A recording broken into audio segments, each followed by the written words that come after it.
Mayroon tayong isang XR 125 na FI. Pinagawa nito sa ibang shop. Nagpalit na po sila ng ignition coil at saka yung ECU. Dahil yun po, pinagawa na nila. Tapos yun ay niresetahan sila ng ignition coil at saka ECU. So yun. So ito yun ang kanyang ECU, no? At ignition coil. So, yun muna natin para maalam natin kung ano ba ang pinaka sitwasyon dito sa kanyang dashboard. So, yan. Nagtunog lang po ang kanyang pump. Yan. Mayroon lang. So, ibig sabihin, mayroon lang voltahe na pupunta dito. Makapag-release na siya ng gasolina patungo sa injector. So, yan. So, try natin na pandarin. So, yan. Hindi siya maandar. Tapos, you know, indicate po ang kanyang check engine pag pinastart natin. Yan. Hindi siya tumuloy umandar. So, try natin na i-kickstart. Baka umandar. Yan dito.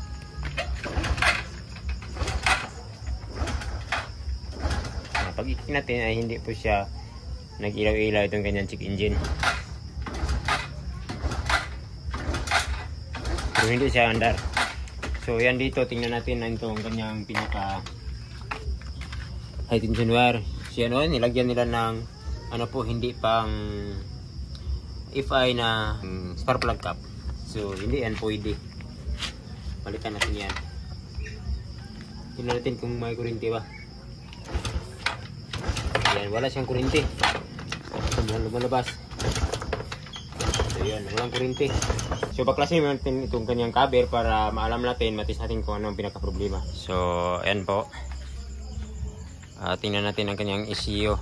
So ito po ang kanyang ECU, no, na kanilang pinalit dito sa kanyang stock.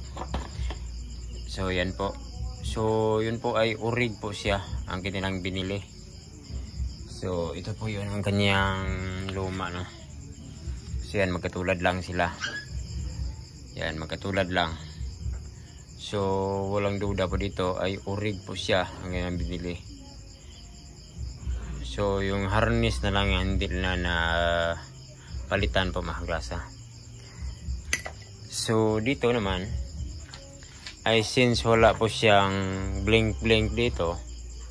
So, yan, ito po ang mahirap na makita natin ang kanyang trouble. Mahirap po siya kasi yun po ang sa ganitong mga sitwasyon ay hindi po natin siya madadiagnose ng ating scanner, ng ating diagnostic. So ipakita ko na lang kung mayroon ba tayong makikitang trouble dito, madetect ba sa ating diagnostic tools. Kasi sa ganitong senaryo ay kadalasan dito ay wala po siyang makita nating problema gamit ang ating diagnostic. So try natin. Subukan natin isuksok dito ang ating diagnostic. So yan, meron siyang dito. Nauna po ang susian natin. So yan. So try natin na diagnose dito. So okay, diagnose Honda. So yan, Honda. Tapos auto scan, tapos PGMify. Communicate po tayo sa ating ECU. Try natin kung mayroon ba tayong makita, kasi kadalasan dito ay wala tayong makita. So dito tayo punta sa red port code, stored current port code, no trouble code. So wala tayong makita dito. So dito tayo sa store code. So wala din, no trouble code. Yan, sinasabi ko kayo na wala tayong makitang problema dito sa ating diagnostic. Sa ganitong problema na hindi siya nag-blink dito sa kanyang check engine. So yan, lumalabas na dito ang ating basic troubleshooting. So mas maganda na mayroon tayong mga basic troubleshooting. Alam natin ang mga linya, kung ano bang mga linya nagpapatakbo dito, kung bakit nagkaroon siya ng kuryente, lumalabas ating tension wire. Yan ang alamin natin. Alamin natin ang ignition switch, kung okay lang ba siya patungo dito sa ating ECU, yung pulser patungo dito, okay lang ba ang mga linya. Tapos yung sa ating linya dito patungo dito sa ating ignition coil, alamin natin. So dito may nakikita ko dito na nilagyan na ng jumper itong wire na galing sa ating susian. So i-check natin itong sakit ng susian.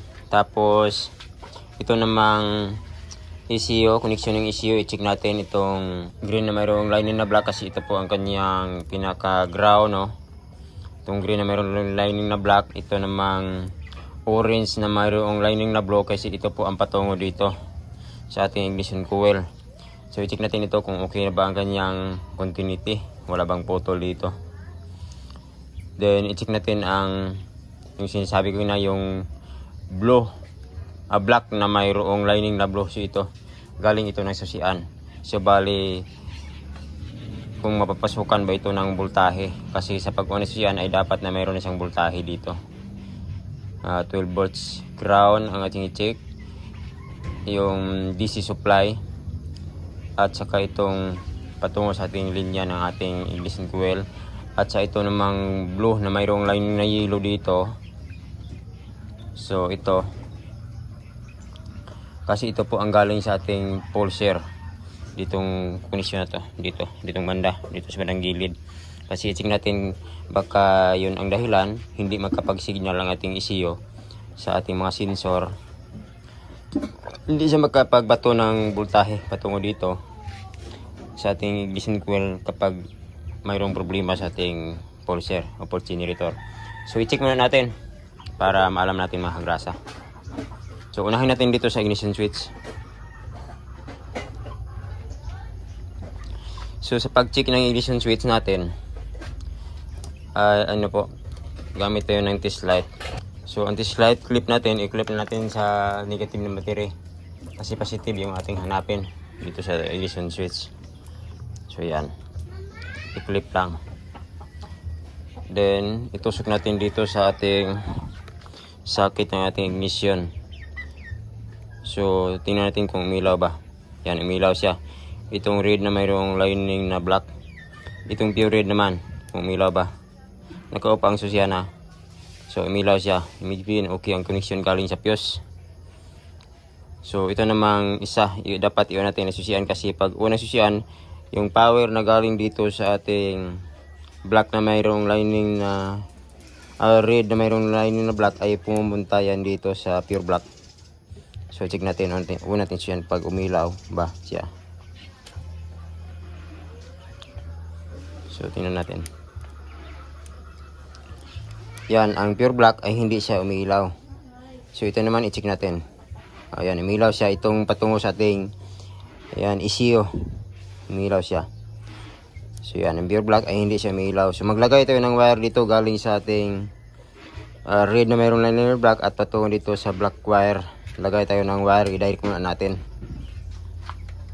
So lagay tayo ng wire. Pagkatapos isubukan natin kung okay ba siya, para umilaw ang dashboard.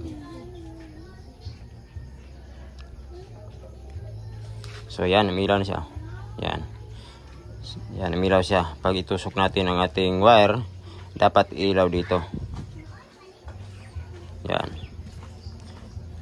So mayroong loose connection dito. Yung susian natin ay sira na siya. So dapat palitan itong susian. So yan, iwan natin para mag-function ang pump, para yung blue, black na mayroong line na blue dito sa ating ignition switch ay mapasukan ng voltahe patungo sa ating ECU. So try natin. So yan. Yan, umilaw siya. Tapos try natin na i-electric start o i-crank kung mayroon bang kuryente na lalabas dito. So try natin. Tingnan natin. So yan, wala pa rin.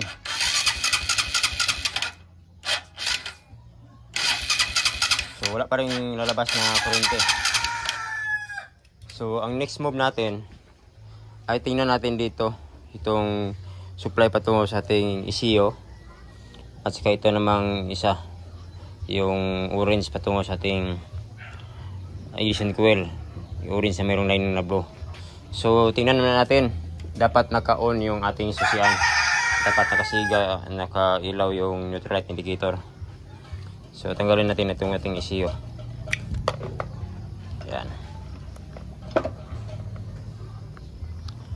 So itusok natin dito sa ating black na mayroong lining na blue. So ito yan.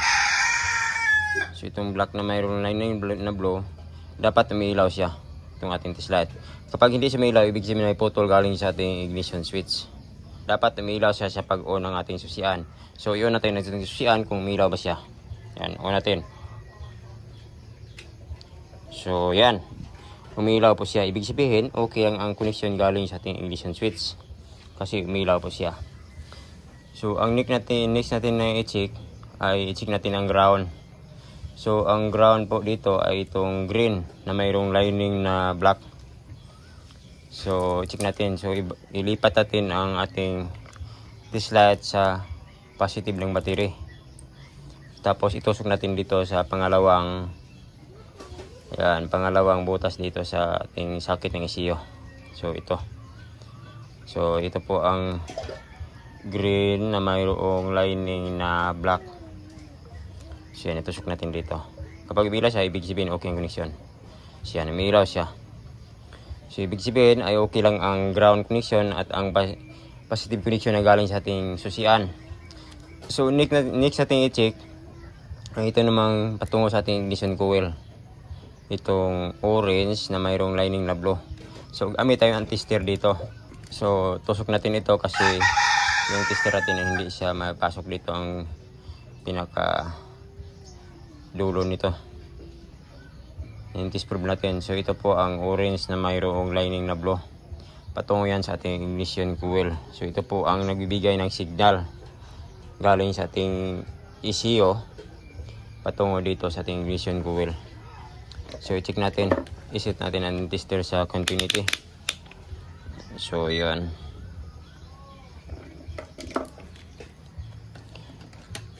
So dapat sa pagtusok natin ating test probe ay tumutunog ang tester natin, mag beep sound po siya. So pwede na magkabaliktad ang test probe natin. So yan po, natusok na natin. Tapos ito naman ay idikit-dikit natin dito, dapat mag sound ang ating tester. So yan, ibig sabihin okay lang ang connection patungo dito sa ating ignition coil, okay lang. So ang next nating i-check ay itong connection ng pulser o pulse generator.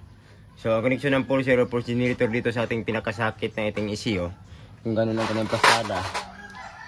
So gano'n dito po ang lock. So dito pong banda ang connection ng pulser. So itong white na mayroong lining na yellow, at saka itong blue na mayroong lining na yellow din. So itong dalawa, kasi dalawang wire po ang lumalabas sa galing sa ating pulse generator o pulser. So i-check natin, kasi sabi ng may-ari ay nagpalit na daw sila ng pulser dito o pickup coil, pero ganun pa rin ang nangyayari, hindi pa rin siya umaandar. So i-check natin ito. Dito mayroon na siyang sugat. So dito naman sa socket, dito sa bandang ilalim, patungo ito sa stator. So ditong banda, so yan, ito po ang connection ng pulser, itong dalawa. Itong white na mayroong lining na yellow, at saka itong blue na mayroong lining na yellow. So ito po ang pinagsimula ng winding, itong blue, o hindi po itong white, at saka ito naman ang blue naman ang output. Blue na mayroong lining na yellow, itong white na mayroong lining na yellow, siya po ang sinimula ng winding. Bali dalawa po ang lumalabas, floated po siya ang ating pulse generator o pickup coil po mga kagrasa, o pulser. So ito itis natin, iset lang ang tester sa 200 ohms. So yan, dito yung pwede na po magkabaliktad dito yun sa blue yung red, at dito naman sa white na mayroong line na yellow itong black probe ng tester. So i-check, pakita yung yan. So nasa 149 ohms. Yan, pakita dito. Pakita palayo po ang tester, ang camera. So yan, 149 ohms. So ito ay okay lang po siya. Pero since pinalitan po nila ng pulser o pick up coil at ikinabit lang, hindi po siya set ng ating stator, kasi pag bumibili po tayo, mas maganda yung set sa stator. Yung dala po, buo po stator at saka pulse generator, pulser. So since okay lang at wala pa rin siyang lumalabas na kuryente dito sa ating high tension wire, at ano po, na puputok po ito, so nasunog po itong, nasira po itong dalawang ECU. Kung tingnan natin dito, mayroong pumuputok dito. Yan o. Yan. So, yun po. Since nasira po ito, i-check po natin kung sira pa po itong bagong binili nila. So, sa pag-check po nito, ay tingnan po itong ano po, wire na, para malaman natin kung sira ba itong ECU, ay tingnan natin ito ang pinaka wire na ating i-check. Itong 2, 4, 6, 7 wires po ay i-check.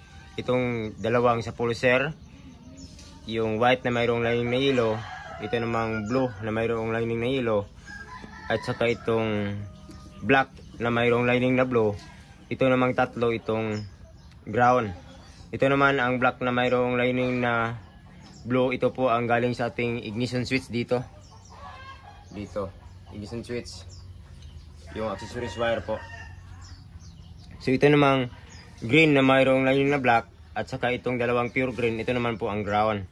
Yan, galing po yan dito sa connection ng chassis. So ito namang orange o pink na mayroong lining na blue. Ito naman po yung patungo dito sa ating ignition coil. So yun po, i-check po natin dito sa ignition coil. Kapag wala po siyang pitik-pitik dito na na kuryente, ibig sabihin po ay sira po ang ating ECU. I-check ko mamaya itong 5 wire, kasi itong dalawa sa pulser ay okay na po, tapos na po natin. So itong 5 i-check mamaya bago matapos ma-check itong koneksyon ng ating ignition coil, itong pink na mayroong lining na blue. So i-check natin kung mayroon bang papitik-pitik na voltahe. So light clip natin, i-clip natin sa positive ng battery. So yan.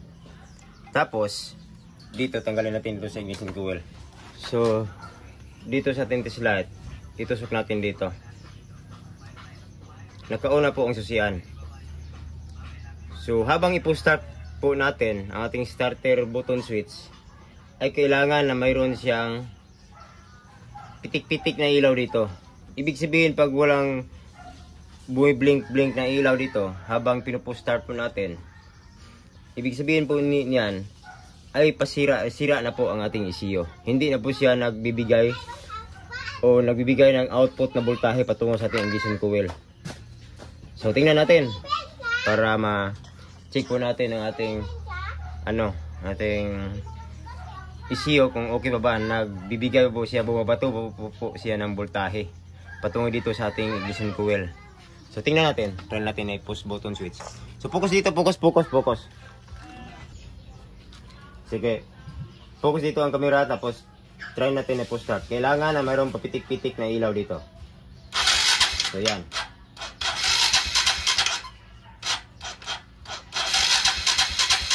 So wala. So ibig sabihin ay wala pong voltahe na lumalabas dito galing sa ating ECU. Wala po siyang signal patungo dito sa ating ignition coil. So ibig sabihin ay sira po itong ECU na kanilang binili na pangalawa. So confirm na sira po siya. Kahit itong isa ay wala pa rin.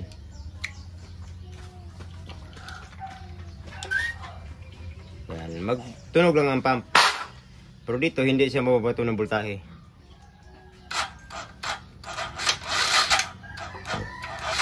Wala. Wala. Ibig sira po ang dalawang ECU. So dito, i-check natin.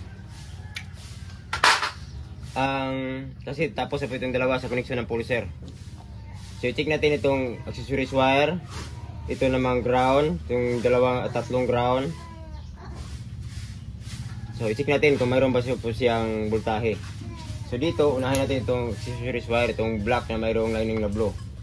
So sa pag-check nito, so kapag nauna natin siya, kaya lang umiilaw po siya. So on natin. So yan, umiilaw siya. Ibig sabihin na okay lang ang accessories wire. So dito naman, itong tatlo, ito po ang ground.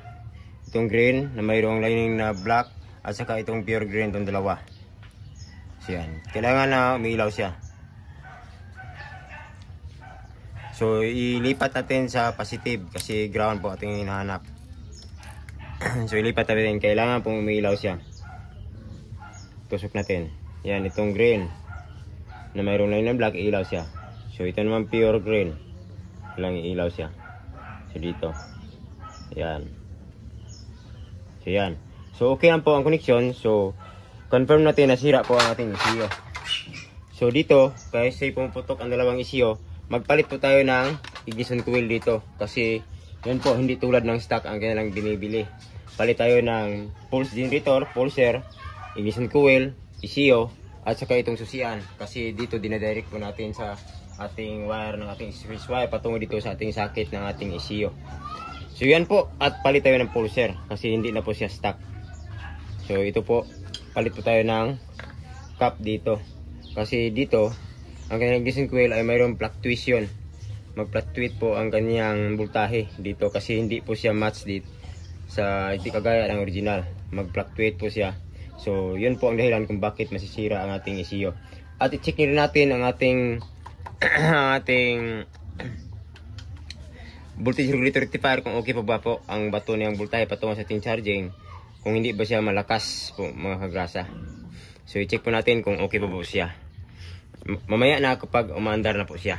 So pag nandito na po yung order natin, itong ECU, ignition coil, ignition switch at pulse generator. Alright, nandito na po yung mga pisa dito sa ating XRM 125 na FI. So ito na po yun. So ito na po ang lumang stator niya. Yun, hindi na po siya orig yung kanyang pulse generator. So ito po yung bago. Yan, orig na orig po. Then ito naman po yung kanyang ECU na luma. Yan, bali dalawa na po, pumuputok na po, sira na po itong dalawa. Then ito naman po yung bago. So yan. Then ito na yung kanilang kinakabit. Okay pa naman to kaso hindi siya match. So ito yung kanyang original na luma. Sira na po yung ignition coil na luma. So ito yung bago. So ito yun. Yan. Presko. Ito yung bago na binili natin na spark plug cap. Yung pang XR, pwede lang po yung pang XR. So yan. Ito yung kanyang luma na cap. No? Right, ikabit na natin itong bagong stator, ECU. At yung kanyang ignition coil cap. Para masubukan na po natin kung okay na po ang kanyang ignition system mga klasa. Alright, bago na stator. Alright, ito na. Nakabit na ang bagong stator. Bagong ECU. Bagong ignition coil. At ignition switch. Alright, subukan natin na itis dito kung papitik-pitik ba ang kanyang ilaw dito. Kasi nung una, nung wala pang bagong ECU ay ano po, wala po siyang ilaw dito. Clip ang test light sa positive ng battery tapos itusok dito sa pink na mayroong lining na blue, yung patungo sa ating missing coil na connection. So tingnan natin dito kung pitik-pitik bang ilaw dito sa ating slide. On muna natin ang ating susian. Yan. Ayan. Focus natin. Ayan. Pitik-pitik na siya. Ibig sabihin meron ng voltage. So try natin na panda rin.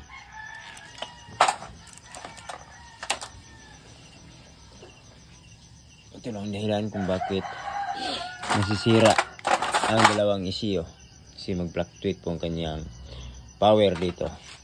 Lalo na't hindi po orig yung kanyang spark plug cap. So nasisira, pumutok ang dalawang ECU. So try natin na panda rin.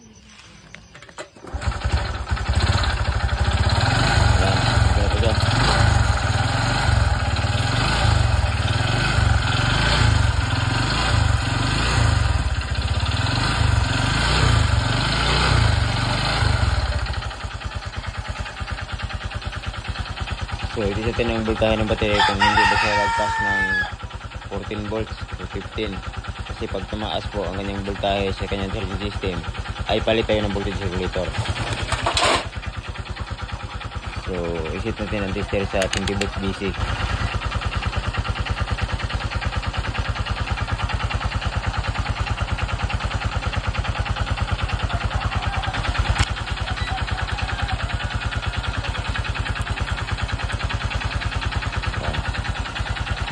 Surid natin kung hindi ba siya masyado mataas ang voltahe.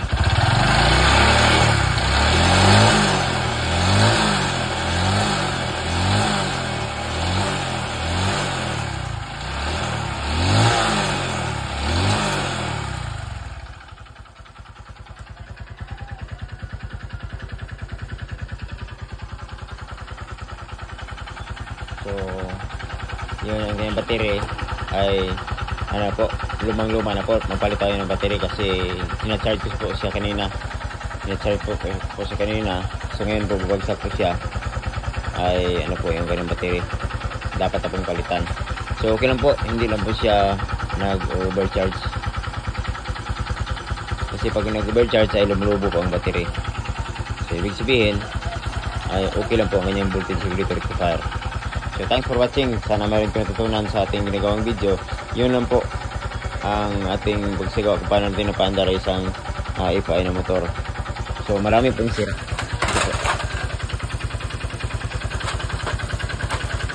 So okay pa naman to, pero kaso hindi na po rig yung kanyang pulse generator o pulser. Kaya pinuntan natin para pulser. Wala na pong abala, wala na pong balikan sa pagtrabaho po natin. So, thank you.